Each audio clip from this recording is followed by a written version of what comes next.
Okay. So this is the title screen for my talk, Borrow the Idea of Justin. So in my life, I've had 4 good ideas, and I like yoghurt, so Justin introduced that concept. So you can see, if you can see where the good ideas come, so they're not always that evident. Okay, so some of you are on level 3 or foundation. So I'm going to talk to you about my kind of experiences on that, and then moving on to sort of current time. Now, this is a painting by El Greco. So back when I did foundation, which was quite a while ago, but not terribly long, we could only pick certain artists, so we got told basically who we could look at. So we were quite restricted on what we were able to do. So this is the artist I got given to me. Now, like I tell my students, even though you start with an initial project, sometimes you can think about how you can move it so it becomes more personal and more interesting to you. That's always a good tactic to have. So, what I looked at was the kind of loose qualities of the painting. And this is what I did for my foundation. It's going to sound a little bit weird. I took photographs of people in the street, and you know when someone walks past you almost know what they're like just by their mannerisms and their kind of how they are. So what I did was took loads of these photographs, and then I gave them all names and personalities. So I wrote what I thought each person did, for instance, what they did for a living and what things they were into. So for my foundation, I did these series of paintings. So they're all life-size, and this is a little detail of one of the paintings. This is the best one I did, so that's why I'm showing it. If some of them were successful.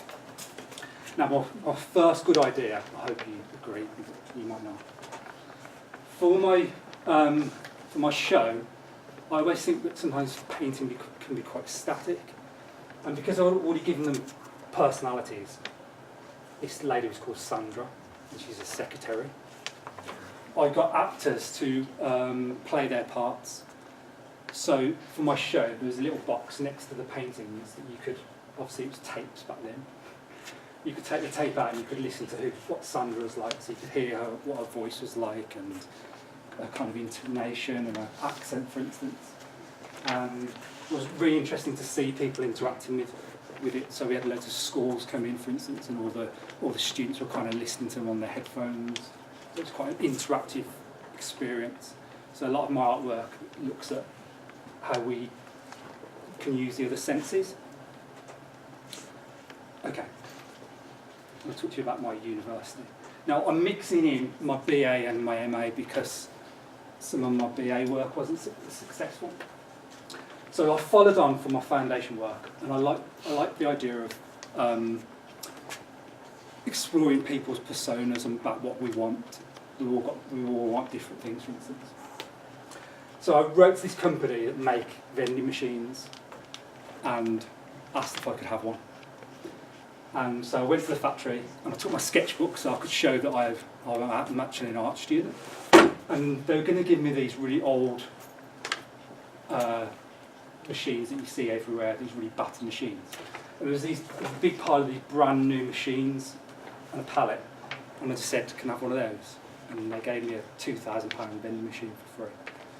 So the only thing wrong with it was it had a scratch on it. So I kind of had to get rid of their logo anyway, so I got rid of it. So for my second year show at university, I opened it up and I made all the things that you could buy from the vending machine. I can't tell you them all, so I've blurred some of them, but I'm going to tell you about a few. So it fully worked, so when I got this vending machine, I put it in my car and drove off really quick before they could change their mind. And then they sent me how to reprogram it. So I reprogrammed the vending machine and I changed all the prices. So for my second year show at university, my kind of mid-year show, you could buy the things that were in the vending machine, and I made a fortune. This is one of my kits. Perfect partners. So the idea was, it was kind of like a modern day dating. Obviously we didn't have apps back then. But it's a kind of similar thing that happens now with sort of dating sites. So when you bought your kit, they're all £1. This little box came out, and you opened it up, and you had a questionnaire, and then you had these photo fits. And the questionnaire asked you things like, what sex do you like? What do you like, male or female? Do you like brown hair? Da, da, da, da. So you answered all these questions, and then at the end of it, it gave you a series of numbers, which you then found the photo fit for. You assembled it, and then that was supposed to be your perfect partner. And then your job with them was to go out into the world and find them. Let's leave it there. Oh yeah. During my studies at university, we did a thing called critical theory. So on my course, the BA course, they do a kind of art history project that looks at critical theory. And what that is looking at philosophy and psychotherapy and how that could influence artwork. So, does anyone know who this is? No. There's a prize for the correct answer. Sigmund Freud. So he wrote a book on the interpretation of dreams. So I read his book. And basically he says in a nutshell that when we dream, our dreams show us signs about ourselves. So last night, I was stressing about his talk. So I dreamt about the talk, you know, and that sort of things. So thinking about this, I did a little kind of thing on Photoshop. And I thought about dreams and about how dreams can influence us. Online, this is going to sound a little bit weird, but do you all know that cheese makes you dream? Cheese? Cheese, yeah. Wow. So cheese has got this chemical in it that makes us dream. So I found that the British Cheese Board did a study that different cheeses give you different dreams. If you want to try it, I'm not going to tell you them all, but for instance, Red Leicester makes you dream of your childhood. So I made this box. It was one of those sort of bags you buy from Argos that I hollowed out. This is a light box that illuminated. This was an actual working fridge that because I used to do electronics a little bit. I rewired it so you could use it. And you press that button and that illuminated. You press that button and some wave sounds happened. And then the idea that it helped you go to sleep. You take one of the cheeses before you went to sleep, and then through your dreams you'd find out secret things about yourself. And this was called my dream inducer.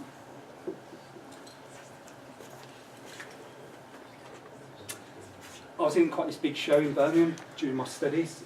They didn't know I was at university, so I was with, and they got a bit annoyed when I told them I was, but I was with all these quite really successful artists, and that's my little box here. And this is like in a group show. So as an artist, I've always taught part-time because it then allows me to only work 3 or 4 days a week, and then I can do my own work. It gives you a good living, and then you get your holidays, and then you can do things like that. It takes the pressure off being an artist, maybe. You're not trying to sell things all the time. And what was quite nice, because it was about May, we had the show, and as the night sort of got progressively darker, it kind of reminds you of a kind of open fire, and it's quite a warming thing, and then everyone kind of crowded around it. Oh yeah, and then for my private view, I made all the cheeses you could actually eat the cheese from the fridge. Then I asked people to get back to me about the dreams, and no one did. Okay, when I was 16-ish, I did graphic design for a little bit, but I couldn't draw. I was going to show you one of my early drawings, but I chickened out and I deleted it. But I couldn't draw when I was 16, 17. So sadly I dropped out of graphic design because I didn't think I was capable of it. Looking back, I probably should have stuck with it. But when I went back to art college, learning from that experience, I just drew loads out of TV guides, magazines, so just practicing my drawing skills. But I've always used graphic design within my work. So this is an advert for one of my sculptures. And this is my portable artist. So this is a shopping trolley. So when my nan was alive, she was only about that big. She's really slim. She would have fitted in here. And so I kind of made this for her. So it was the idea that she could wheel it out into the vista, unpack it, and it becomes like this seat which you can sit and draw, and there's a nice cup of tea for it. I don't know if anyone's old enough to remember, but when you press that button, Tony Hart's gallery music will play. So again, the idea of the senses. I've tried not to put too many slides in, so you don't become that Did bored. you amaze that? Yeah. Well, I bought the kind of shopping trolley, but all the leather work, I kind of bought the leather and then just coated cushions and foam and things. And then the electronics is really simple, you know how to do it, but it's just rewiring like a CD player with some speakers. It's really easy. I did make a cup of tea though. Okay. So that's my kind of university. So I'm going quite quick because some people will get bored if I ramble on too much. Another thing I do is I run a group based in Birmingham. It's called Transient Mark. And what we mainly do is we put shows on in museums.